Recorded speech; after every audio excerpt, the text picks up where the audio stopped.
Hi, my name is Nick Perrine, Director of Wealth Strategies here at Graves Light Lenhart. Thank you for joining this session on cybersecurity best practices, a topic that is more critical now than ever before. In our increasingly digital world where everything from personal communications to global financial systems relies on interconnected networks, the importance of protecting our data and infrastructure cannot be overstated. Cybersecurity is not just a technical issue, it's a fundamental pillar of trust, privacy, and safety in the digital age. Every day, individuals, businesses, and governments face sophisticated cyber threats that can compromise sensitive information, disrupt operations, and cause significant financial and reputational damage. In this presentation, we will explore the evolving landscape of cyber threats, understand key principles and best practices for defense, and discuss the proper steps to take if you are impacted by fraud or identity theft. Let's dive in and uncover how we can stay one step ahead. We understand that the security of your financial assets is of the utmost importance. As your trusted wealth management partner, we want to remind you of the robust protections in place for your Schwab accounts, specifically the Schwab Security Guarantee. Schwab offers a straightforward promise. If unauthorized activity occurs in any of your Schwab accounts, Schwab will cover 100% of the resulting losses. To ensure your protection under the Schwab Security Guarantee, please remember the following responsibilities. Safeguard your account access information. Do not share your login ID, password, PIN, or other security details with anyone. If you share this information, any resulting activity will be considered authorized and will not be covered by the guarantee. Report any unauthorized transactions as quickly as possible. If you suspect fraud or unauthorized activity, contact Schwab and Graves Light Lenhart immediately.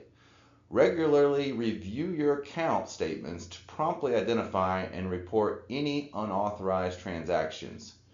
We urge you to remain vigilant against phishing attempts and scams targeting financial institutions. Never grant remote access to your devices or accounts, and always verify communications independently before taking action. If in doubt, contact Schwab or Graves Light Lenhart directly for assistance.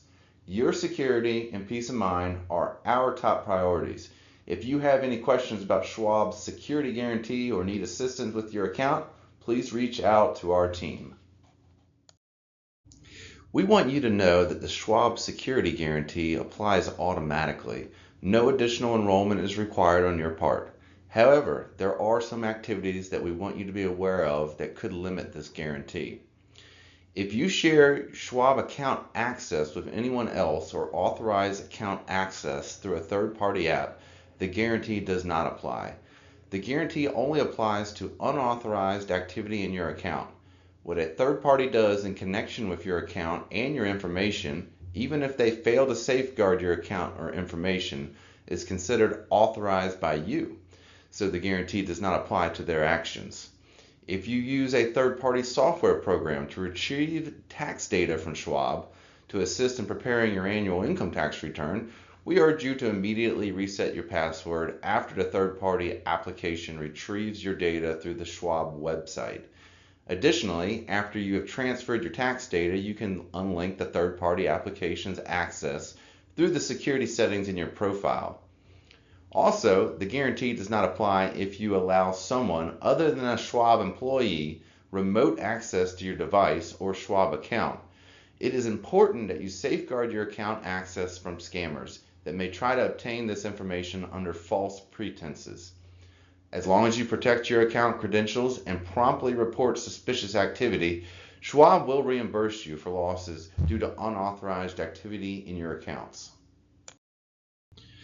I want to take just a minute to show you the security settings section in your Schwab Alliance account, and it is a good idea to review these periodically.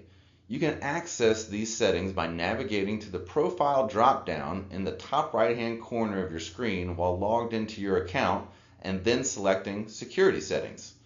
The landing page will provide any recommendations that Schwab has on making your account more secure, which we recommend following. Navigating down the list of options, this is where you can change your password or login ID, as well as set up your security question, which would be necessary to retrieve a forgotten password. The two-step verification settings can be accessed from here. This is an important feature not only on your Schwab brokerage account, but is highly recommended on any financial accounts you have online access to. Two-step verification requires a second form of authentication, typically a code sent to your phone or an authenticator app, in addition to your password. This means that even if your password is stolen, an attacker would still need access to your secondary verification method to gain entry. Schwab provides a couple different options on how you receive the secondary verification, whether that be a text message sent to your mobile device or an application where you manually approve access. The Security Alerts section is another important feature where you can manage if and where you would receive notifications regarding potentially fraudulent activity. The Previous Login section has a history of your account access, and the Web Session Timeout section is where you can choose how long your web session will stay active before automatically logging you out of your account. The Linked Apps and Website page is where you can review any third-party programs that have been given access to your Schwab account. This would include programs such as your tax preparation software that pulls your account activity. You can choose to unlink these programs if they are not currently being utilized, which we feel is a best practice. At the very bottom is a page with links to more Schwab security guidance.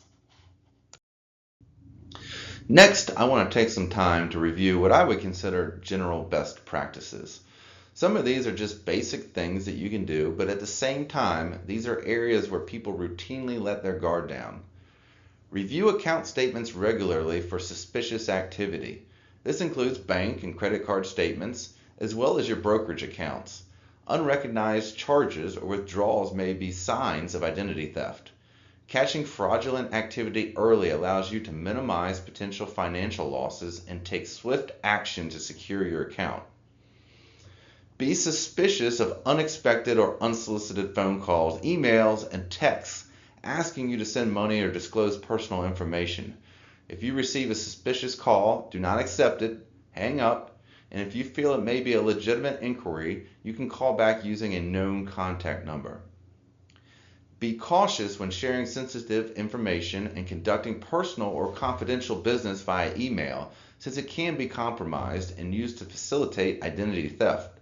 We recommend using a secure means of transferring sensitive data, such as copies of your tax returns. If you need to send us sensitive data, we can send you an encrypted email to upload the data securely. If you have transferred sensitive data through email, be sure to delete your sent mail folder and then delete your trash folder. Be extra cautious when receiving money movement instructions via email, such as for a real estate transaction. Call the sender at their known number, not a number provided in the email, to validate all instruction details verbally before following instructions or providing your approval. Do not disclose personal or sensitive information on social media sites, such as your birth date, contact information, and mother's maiden name. Protect yourself from phishing attempts and malicious links by using spam filters, ad blockers, and reliable antivirus software. Regardless of how much security you employ, some malicious activity will likely make it through your security measures, and we urge you to stay vigilant. Do not click on links unless you know their origin. You can hover over the link to reveal the actual website the link will direct you to. Regularly update your software. It's one of the most effective ways to protect your computer and data from cyber threats. Ensure optimal performance and maintain compatibility with evolving technology. Software updates often include patches that fix vulnerabilities or bugs that hackers can exploit to access your system or data. Public Wi-Fi networks, such as those found in cafes, airports, and hotels, are convenient but come with significant security risks. Many public Wi-Fi networks are unencrypted, meaning data you send and receive can be easily intercepted by hackers using basic tools. Hackers can position themselves between your device and a Wi-Fi network, intercepting and potentially altering communications. This allows them to steal login and password credentials, financial data, or personal information without your knowledge. We suggest using a virtual private network, also known as a VPN, when using a public network and to avoid accessing sensitive accounts or conducting financial transactions on public networks. Another option is to use your personal Wi-Fi hotspot on your cell phone in lieu of a public Wi-Fi network. It is a bad idea to initiate any type of software update over a public Wi-Fi network. Cyber criminals may exploit vulnerabilities in public networks to inject malware during the update process, especially if you respond to pop-up windows or prompts that appear while connecting to the network. You should only update software when connected to a trusted, secure network. With the advent of supercomputers, the need for longer and more complex passwords has arisen. If a password is short or uses common words, a supercomputer can crack it in seconds. For example, a supercomputer can crack an 8-character alphanumeric password in roughly 22 seconds. As password length and complexity increase, the time required rises exponentially. For example, a 12-character password with a mix of symbols, numbers, and letters could take centuries to crack, even for a supercomputer.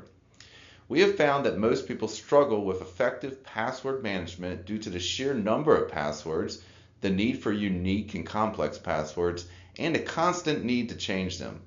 Additionally, many people opt for easy to remember but weak passwords or reuse passwords across multiple accounts, increasing their vulnerability to cyber attacks. We suggest using a dedicated password manager in lieu of your computer's built-in password manager, which we feel, while being convenient, does come with inherent security risks. If someone can access your account, they can access your passwords as well.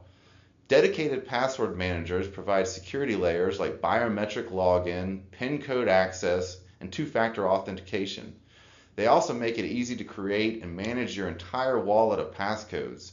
The cost associated with a password manager is minimal, typically $35 to $50 per year. We suggest that all financial accounts you access have two-step verification enabled, and this is one of the most effective deterrents against a cyber attack. When you combine strong password management with two-step verification and regular software updates, you create a multi-layered security strategy, which is your strongest defense against an attack. There are many variations on how scammers target individuals to attempt to gain access to sensitive information. Almost all of the scams center around one common theme: an unforeseen situation that requires immediate action to prevent some threatening event from occurring. If you're confronted with a situation where you feel you're being pressured into doing something, slow down and remove yourself from the situation. Give us a call to discuss and determine if the issue is indeed legitimate. Here are some examples of scams we have recently encountered. The sweepstakes or lottery winning scam. Who wouldn't love winning $1 million, a fancy new car, or a chance to take a dream vacation? In this type of fraud, scammers take advantage of such desires, imitating legitimate sweepstakes and contests. Scammers may contact you through mail, email, social media, a text message, or even a phone call congratulating you on winning. All that's required to collect your prize is a small fee to cover taxes, shipping, customs charges, or some other expense. They may also claim that they need personal information to prove your identity, or that they need bank account details to deposit your winnings. This is the information they subsequently use to drain your account. If confronted with a similar situation, ask yourself, is there a sense of urgency or a strict deadline to redeem the prize? Did you actually enter the sweepstakes or lottery? Was I told that I must pay a small fee in advance to get the prize? Remember, don't provide your personal or financial information to anyone who contacts you about a prize. A legitimate contest would not ask you to pay to collect your prize. Another scam we have seen on the rise involves the scammer taking on the role of a government agent. In this type of scam, the criminal pretends to be from a government agency like the Social Security Administration, the Internal Revenue Service, or law enforcement. They attempt to intimidate you into paying a fine or penalty that you supposedly owe to the government. The scam usually starts with a phone call. The scammer advises you that unless you act immediately, you will suffer the loss of a benefit or even face a larger fine or criminal charge. The scammer can be aggressive and may threaten to confiscate property, freeze bank accounts, or send authorities to arrest you. Recent variations of this scam have included scammers making claims about missed jury duty and demanding immediate payment to avoid jail time. Typically, a government agency will mail you regarding anything you should be concerned about. If confronted with a similar situation, ask yourself, was there a sense of urgency regarding the payment? Were there any threats made if payment wasn't received? Don't click on links in unexpected emails or text messages. Scammers send messages that look like they're from a government agency but are designed to steal your money and your personal information. And yet another scam we frequently encounter includes a scammer gaining access through the veil of computer technology support. Scammers often exploit your fear of computer viruses as a way to gain access to your computer and subsequently try to steal your money or identity. This scam typically starts when you respond to an unsolicited phone call or pop-up warning on your device. The scammer will ask for remote access to your computer to run a phony test which pretends to detect malware or viruses. Instead, the scammer will install actual malware that will continue stealing your information and funds long afterward.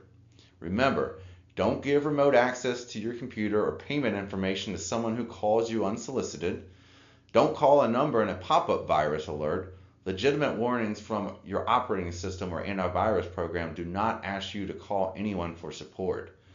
Don't rely on caller ID to determine whether a caller is legitimate. Scammers use spoofing techniques to make it look like they're calling from a legitimate number or company. Hang up and call the company at a number you know to be correct.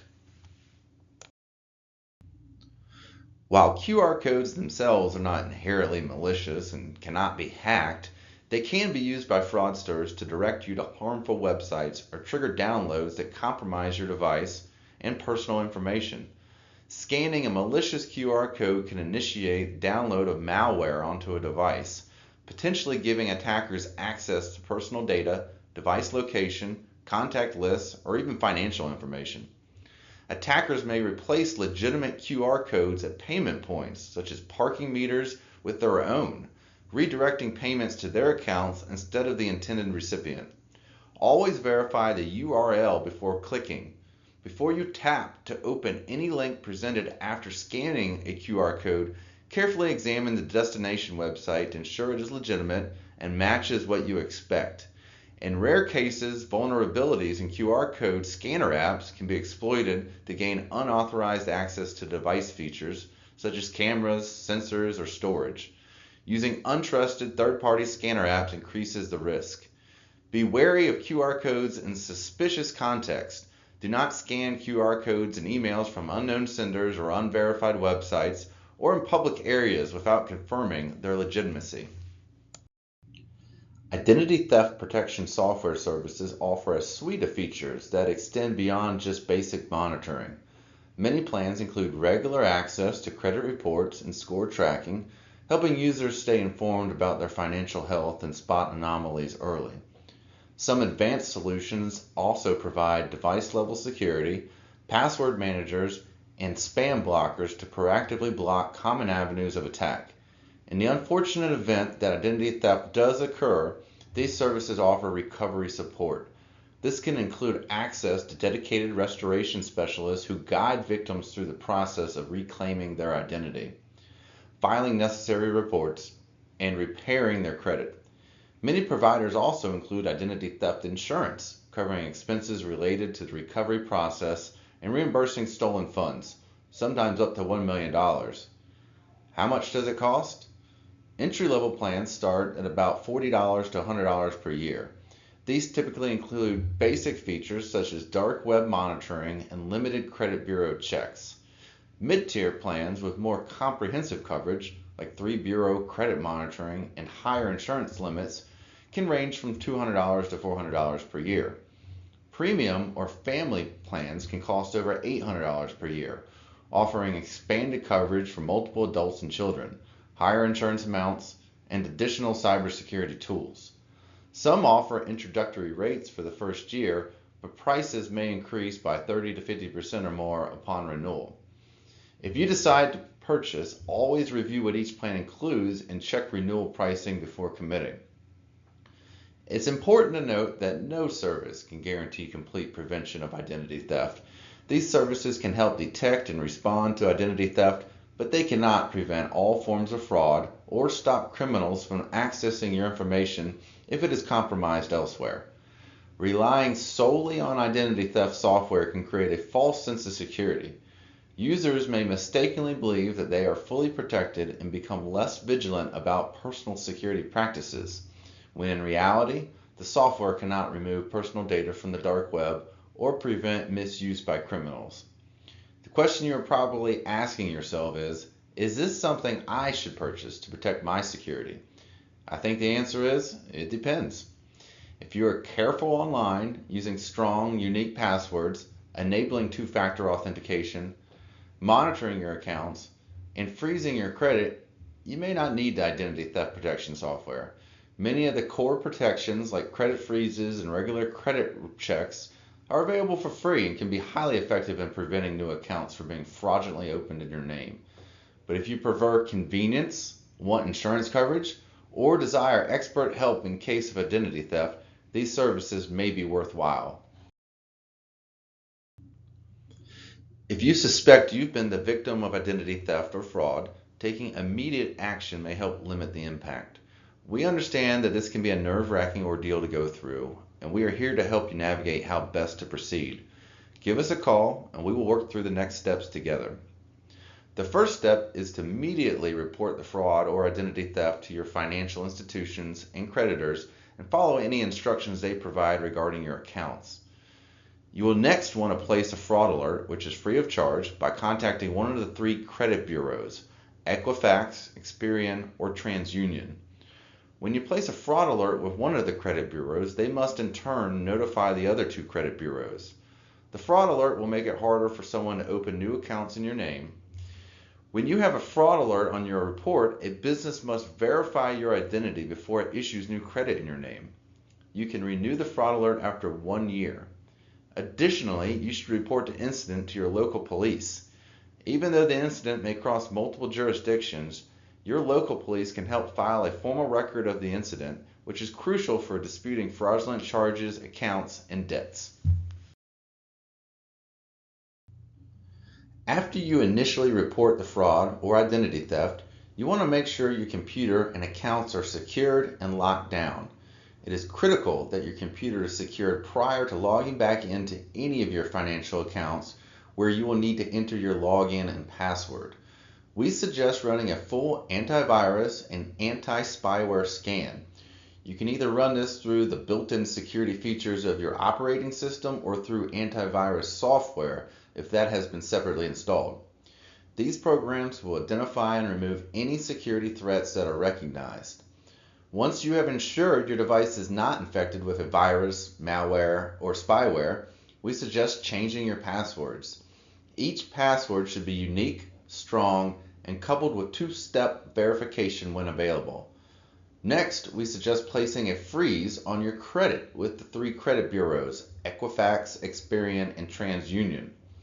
We have provided their contact info at the end of this presentation. Unlike the fraud alert, you must do this separately with each agency. If you need to have your credit pulled for an application later, you can temporarily unfreeze the accounts. The process is relatively easy, and I actually keep my credit frozen at all times just as a general preventive measure. The IRS has also provided a safeguard as it applies to your annual tax filings.